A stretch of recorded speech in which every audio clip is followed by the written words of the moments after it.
Hello, fans, and welcome to another episode of the Audio Drive X podcast. I'm here today with Scott, who is the singer, songwriter, guitarist, and producer of the band Superstack. Hi, Scott. Hey. Welcome to the podcast. First of all, do you want to tell the audience a little bit about yourself? Oh, okay. Well, you started it off pretty good. Singer-songwriter Superstack. I've been with Superstack for, I guess, 23 years. It hasn't been 23 years straight. I mean, we had a big push back in the 2000s.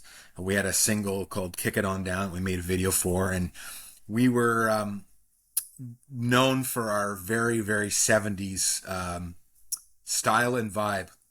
Our sound was very reminiscent of arena rock bands from the early 70s, like Humble Pie and James Right. Gang and those types of bands. And we toured that band around quite a bit. We played a lot around Canada and Ontario, and toured down to the States, played like places like Chicago and Atlanta, New York City, just all over the place. And that band, we kind of like packed it in a little bit around 2000, I would say 10. And then I reformed with another version of Superstack and released like a solo project. And then I started touring that band through the teens. And then just right before COVID, put that one down to sort of deal with family and the craziness of the world at the time. And then started writing. Like a lot of artists had got a lot of time to write. There wasn't any venues hiring anybody. So started putting together a bunch of material. And then I reformed up with my original bassist of the original lineup.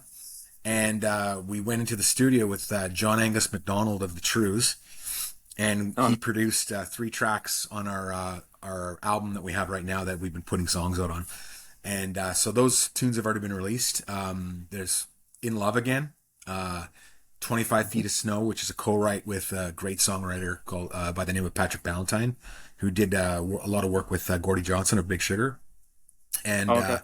the last one we did with John Angus was a song called "Crazy," which was sort of our pandemic song.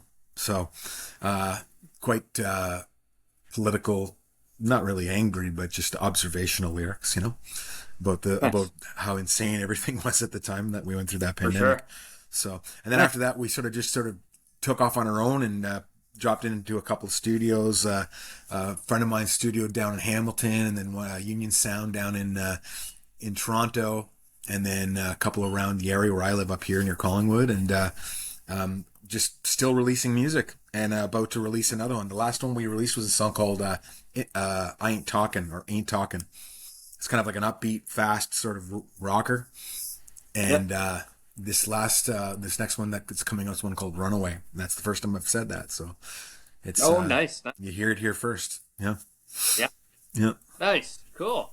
All right. So I'm going to ask you a few questions, so my audience kind of gets to know who you are, and Cool.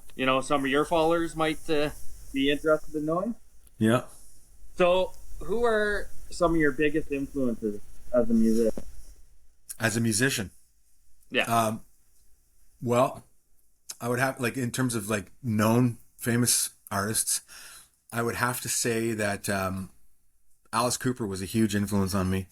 I, for some strange reason, became obsessed with 70s Alice Cooper, like the original band. Yeah. And, the Love It to Death album and the School's Out album and Killer, Billion Dollar Babies, everything that he did with the first lineup was just, I couldn't get enough of it. I listened to it constantly. That and obviously AC/DC, but with Bon Scott. Uh, Yeah. I just loved AC/DC with Bon Scott. I listened to that stuff all the time as well. Aerosmith, early 70s Aerosmith, James Gang. And then as I got a little older, it was like Grand Funk Railroad and Humble Pie. And really got into the arena rock bands of the early 70s, so your Grand Funks, your Humble Pie, your Faces, obviously Zeppelin, obviously Black Sabbath, Yeah. so all the good Yeah. stuff, Ah, so yeah. yeah. That's a good list. Yeah. That's I could really hear a lot of that in your music too. Oh, Like great. that. Yeah. Yeah. From what I've listened to, anyways, a couple Cool. songs. I can't It's, I can't I can't forget the Southern rock influence too. I mean, I love Leonard Skinner and the Allman Brothers, Yeah. and you know, Yeah, so yeah. Nice, yeah. nice. Cool. What would be your dream venue to play? My dream venue to play. Yeah. Well, I don't know if there's a. Actually, I was looking at this. Was it called the Sphere? Is that Okay. big ball where they have like the Oh, all yeah, of, I guess. Yeah, yeah. yeah, that would be pretty cool. I mean, I was thinking about like even Red Rocks. Red Rocks looks really cool. I love outdoors.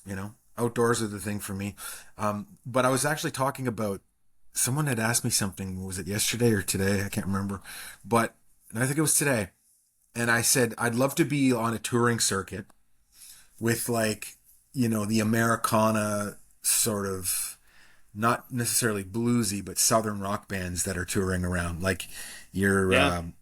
Derek Trucks and Black Crows and Grace Potter, uh, you know um, all those types of bands. Marcus King, like to be on one of them southern U.S. tours with Yeah. rolling around in a bus with those guys that'd be a dream. That'd be Yeah, cool. Yeah. I agree yeah, with you there. yeah. Just to be in the presence of those guys. Oh, like that would No, be, I would be in all my glory, man. that- Especially to be able to sit up close and listen to Derek Trucks play, man, like, For or sure. Marcus King. I'd just be, Yeah. and I mean, I've been playing probably, well, I mean, I think I might be older than Marcus King, so I've probably been playing longer than him, but, Yeah. but he blows my mind. He's, both him and Derek Trucks blow my mind. So, Yeah. I've become a big fan of Derek Trucks. I've started listening to him off and on there, and yeah, just he's unbelievable. he's really good. Yeah, for sure. Cool. What would you consider an underrated album that everybody should listen? Oh my God, this is gonna be something out of nowhere. Like, I love so. That's okay. I have some good ones. So Well, okay, I'm gonna brag a little bit here. Yeah. So, my buddy John Angus in the Trues, he's I have a lot of respect for him. He's a great guy. Oh, they're all great guys. As Collins, great. Jack, Theo, they're all awesome. But John Angus, he often refers to me as a musicologist because I'm always digging this stuff out of the Wayback Files, and I got into this 60s and 70s rock like before there was the internet. So everything that I found back then was just by chance, or my uncle or a friend down the street, or somebody went to a secondhand store and found a record that looked interesting. So everything I found has been pretty much on by my nose, and it's stuck with me my whole life. But when it comes to like introducing people to albums that are underrated or not heard of, we could make a whole podcast for like 2 hours about this if you wanted. But I'll say this right now, because there's one record that I always introduce to people, and I say, listen, you got to listen to this record. You've never heard anything like it, and it's not necessarily the best songwriting. It's not necessarily the best performance. It's not necessarily even the best record you've ever heard. But it's a record that once you hear it and you listen to it enough times, it gets into your soul and it stays with you, and it almost feels like it was custom made for you. And that's Humble Pie, Town and Country. It's Okay. it came out, I think, in 68 or 69. I think it was the first or the second album that they released. It was As Safe as Yesterday and Town and Country. And Town and Country, that's the one. And that's Okay. Peter Frampton on guitar before he was on his own. yeah, yeah. Steve Marriott from the Small Faces, Okay. Greg Ridley from Spooky Tooth, and Jerry Shirley on the drums. And it's almost like they were heavily influenced by the band and the Big Pink album. And Nice. they were a couple of Brits that played rock, and they made this sort of ethereal country rock, hard rock album. And it just there's nothing like it. It just gets in your soul. So that's my favorite record. Yeah. Nice. I'll have Yeah. to listen to that. I've heard of Humble Pie, but I don't think I ever really listened to them. I'll Yeah. have to So give them a listen. if you look right here and you go right over Yeah. there, that's Steve Marriott right there. Okay. That's the Small Faces. So that's Steve Marriott, who's the singer for Humble Pie, right there. So Cool. and the rest of these guys ended up playing for Rod Stewart and Ron Wood in the Oh, okay. Faces. With Faces. Yeah. The Faces, yeah. Yeah. Yeah. With Rod Stewart and Ron Wood, yeah. Ron Wood. Yeah. Yeah. Yeah. That's cool. That's Yeah. cool. It's I good didn't stuff. know that. Yeah. Nice. Yeah. All right. What is your guilty pleasure song? Like, oh yeah, okay, like my Something favorite, like right? something that's kind of different from what you play. Totally different than I'd play, but I love it anyways. There's two. Okay. I would have to say that one song that I absolutely, I guess I don't know if I could really consider it as a guilty pleasure because it's, you know, but there's a song by the Flying Burrito Brothers called "Do Right Woman," and I don't know what it is about that song. I'd say it makes me think of like flamingos, kind of like swaying in the tide of the Everglades or something. I love that one. And there's a song by a band that I really really love, and it was probably their most popular song, and it was very, I guess, adult contemporary at the time when it came out, because I think it came out in the 1980s.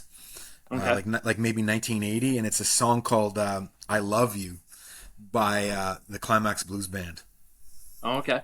And you know, if you heard the first couple of notes, you would think you were getting into some pretty schmaltzy stuff. But once they start to take off, and you hear the melody of the song, it's one of those songs that just grabs onto you, and you love it no matter what. And even if you're cruising around with the windows down, you're listening to it. So Nice. you know, yeah, yeah. I'm Nice. kind of maybe not as adventurous with my guilty pleasure songs. You know, you thought I was going to say something like Saturday Night Fever or something, right? No, no.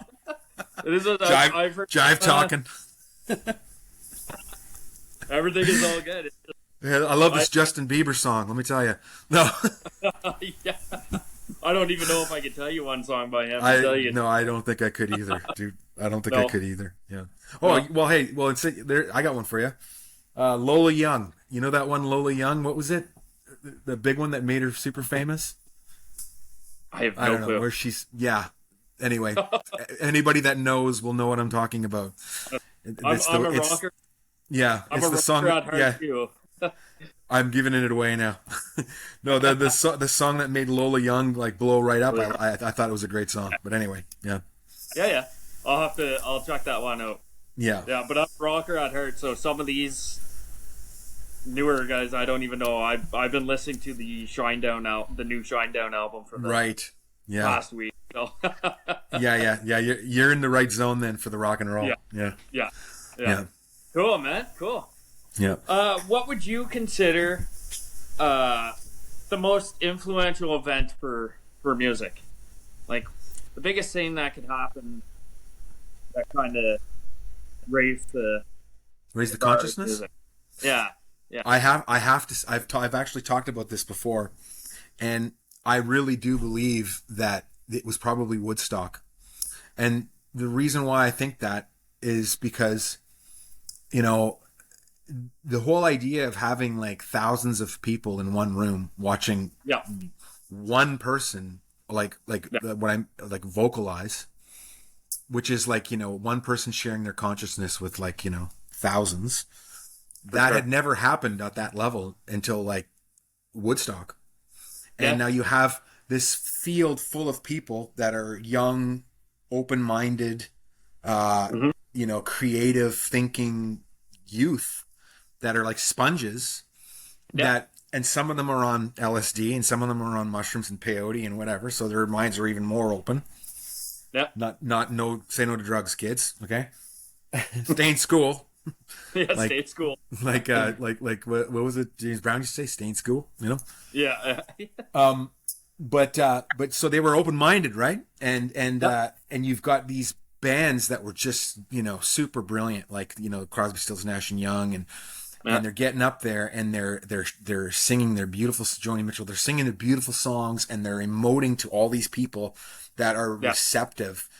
I think that single-handedly was a moment where, you know, they talk about like the match point Like where Yeah. when you get to a certain level of people that understand something, then all of a sudden everybody understands it. Like, 100 monkeys typing on a keyboard, all of a sudden Exactly. they all understand.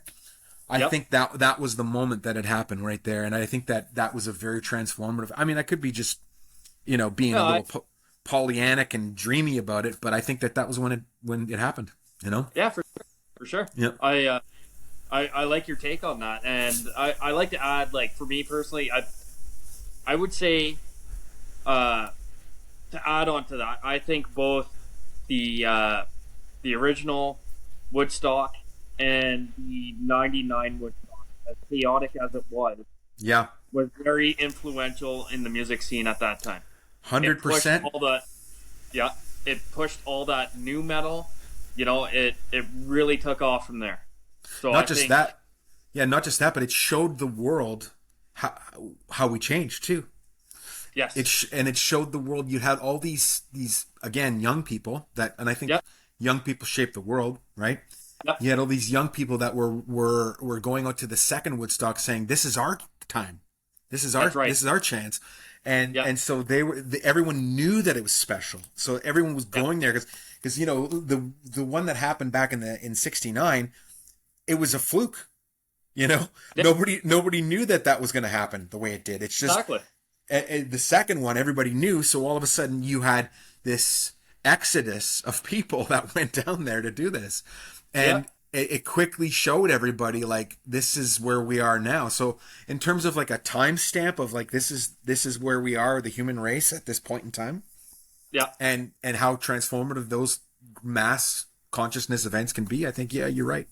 That's equally I always thought of it that way. That, like, the two. I always forget about the '94 Woodstock. Let's. I remember it. Well, Yeah.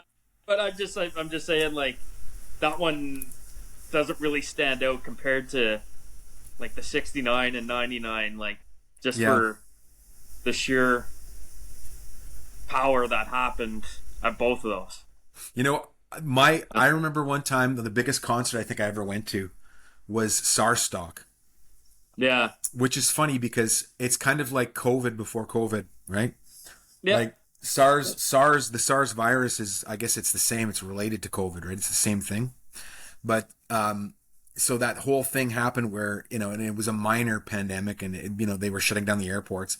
So they decided to do this free concert at the Downsview Park, I think it was. Okay. And that was a tremendous turnout of people. Like it was kind of like it had that Woodstock kind of energy, because it's nice. so everybody converged on it. Everybody took every public transit available in Toronto at the time, from all the outskirts, from all the inside, and everybody converged on that park. And when I got there at, like, I think it was around 10 o'clock on the Saturday, and I just walked and walked and walked for like a few hours. And you would walk through a group of people and then hop like a barricade, and then it was like a walkway, and then you'd hop another barricade and you'd walk through. And I must have went through these barricades that were probably like, I don't know, they were thick with probably 300 or 400 people thick, each one of them. Just widthwise, but lengthwise it could have been thousands and thousands and thousands. Oh wow! And I went through every one of them till I got to the very last one, and I was right in the front of the stage. And by the time I got to the front of the stage, it was the Stones. And nice. And there's footage of the Much Music. We filmed it, right? And we had it on video. And they're panning the audience, and there's one pan where you can actually see me against the thing leaning over. But that's awesome. Yeah, which is so cool, right? And but when AC/DC came on, dude, it was like Moses parted the Red Sea. Like, wow. like. Is it Moses or is it a Noah? I don't know. One of one of those legends. So like what happened was these planes. It was just going twilight, so it was starting to get like it was like reddish orange sky, and it was starting to get dark. And just before it got dark, these like jets just buzzed the crowd. Oh wow! They were like, I don't know if it was like the snowbirds or what it was, but they buzzed the crowd, and then all of a sudden AC/DC started playing, and they started with "Hell Ain't a Bad Place to Be," Oh, And all of a sudden the crowd in the middle just separated. Like it just kind of like it parted like that. oh And then wow. that whole center area became like a mosh pit. And Oh, everybody just started freaking and flipping around and like dancing because the ACDC dropped the hammer on that concert, man. yeah. It was so good. Anyway, there's my moment. That's awesome. No, that's cool. Yeah, That's a yeah, cool story. yeah. Nice. All right. The last question. What are your what would be your top three albums?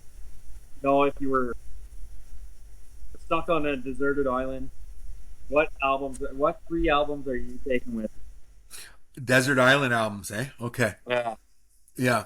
So Stephen Stills, Manassas. Okay. Yeah, that would be one of the records. Um, oh, desert desert albums, eh? Okay. So they'd have to be bigger albums because you'd want to get through some of it, right? Yeah. Oh my God. So right off the top, we're talking Stephen Stills. I'd have to say like Leon Russell, maybe like a song for you, that record, Okay. and probably like the band, the Brown album, which was like the second album. Yeah. Yeah. Yeah, probably that. Yeah, Nice. that or Leonard Skinner, the first album, with Freebird on Yeah. it. Yeah. You know, pronounced Is Leonard that Skinner. it's pronounced Leonard or whatever? Yeah, Or yeah, yeah. maybe that one. Yeah, Yeah. That's a good one. yeah, Cool. And yeah. I like that you mentioned the band because you know what that's one of my go-to. I have a lot of their songs on my phone. I and the Last Waltz. You know, Yeah. that's what really got me into them. Really, to tell you the truth. Oh man, Last Waltz is Yeah, legendary. I mean, we could talk about yeah, some of the things that happened on there. yeah, One of yeah, my favorite parts, and I won't go too deep in it, yeah, is when Eric Clapton came out and yeah, his strap was on incorrectly, and so he goes to do the solo, and he drops the guitar. yeah, It drops, and he's like, oh fuck, like, and I'm sure they were having a lot of fun backstage. Let's just say that. yeah, And yeah, and and of all things, Robbie Robertson just catches it.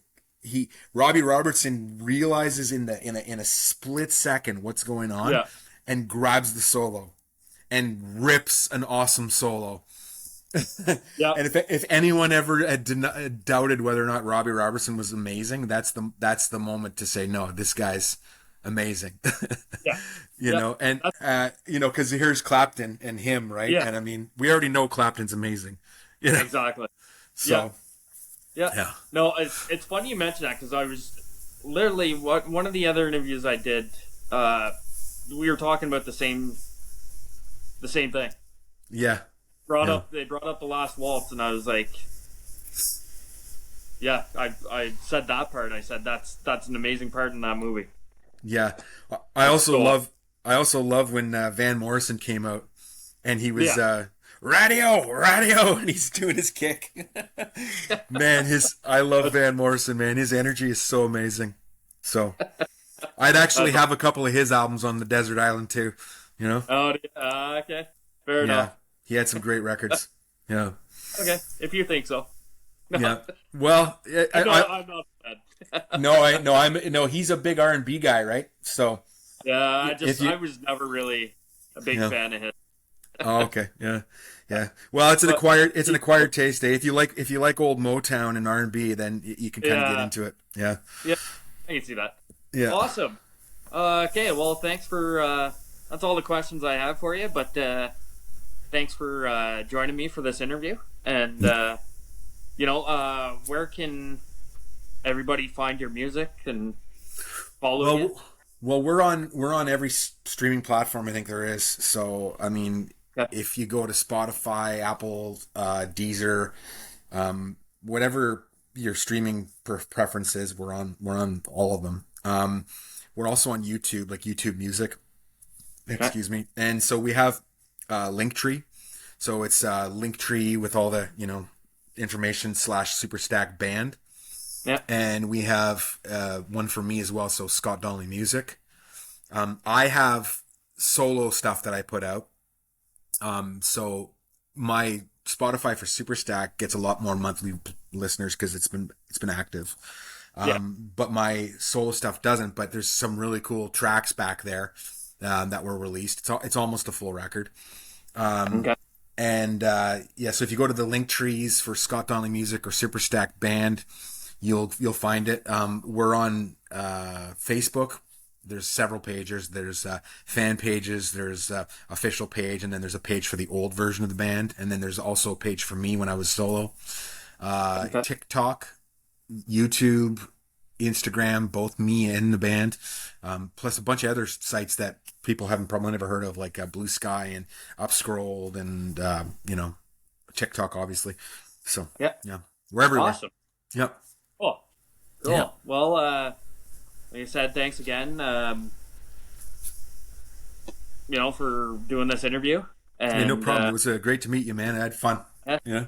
and to all the listeners, make sure you check out Superstack and go follow them, go support them, and Scott Donnelly with his solo material. Awesome. Well, thanks again, and we'll see you next time. Bye.